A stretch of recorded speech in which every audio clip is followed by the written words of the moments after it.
Jacques, en ce qui me concerne, quand je rencontre des personnes, qu'ils soient dirigeants d'entreprise ou qu'ils soient cadres, en poste ou non d'ailleurs, j'ai souvent à cœur de leur permettre de regarder la situation qu'ils vivent avec différents points de vue. En tout cas, un autre que celui sur lequel ils sont souvent cristallisés depuis un petit moment.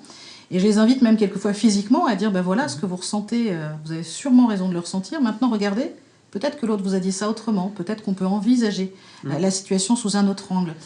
Qu'est-ce que vous pensez, effectivement, de changer les points de vue aujourd'hui? Et si oui, quelles inspirations vous pourriez nous donner?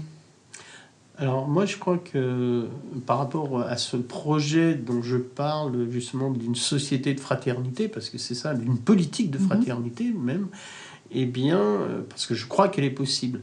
Mais elle est possible évidemment que si justement on change notre point de vue, et quand je dis changer de point de vue, je veux parler de notre regard sur l'être humain.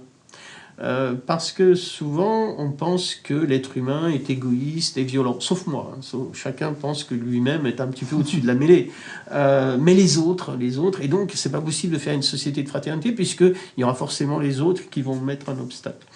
Moi je me suis beaucoup intéressé à ce thème-là et j'ai creusé le sujet de qu'est-ce que l'être humain fondamentalement par rapport à ces thèmes d'égoïsme, de violence, et en fait je dirais, j'ai étudié beaucoup de thèmes qui sont aussi bien de la neurobiologie, aussi bien de la paléontologie, la psychologie économique, la psychologie du bébé, les comportements du bébé.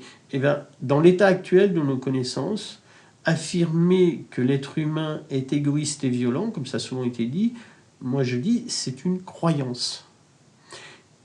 Toujours dans l'état actuel de nos connaissances, affirmer qu'il y a un fond de bonté chez l'être humain, supérieur, plus profondément enraciné biologiquement que ses tendances à la violence et à l'égoïsme, ça, c'est un savoir scientifique. C'est l'état actuel de nos connaissances à partir de plein de disciplines scientifiques.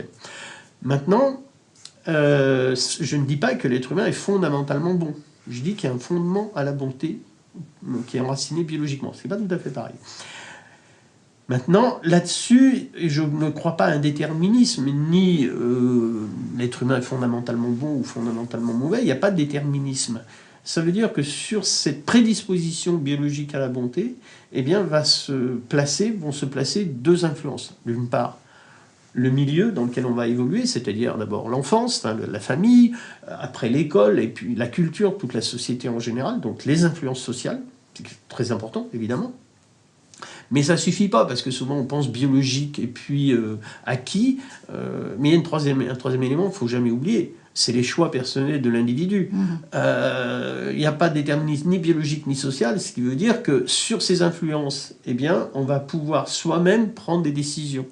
Et on sait aujourd'hui que cette capacité naturelle que nous avons à l'empathie, on peut aussi bien la développer qu'au contraire l'inhiber.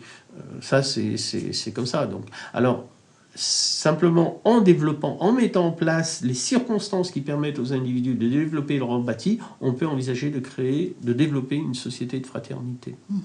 Donc en gros, à chacun de s'autoriser à être la personne qu'il voudrait être. Absolument. Voilà.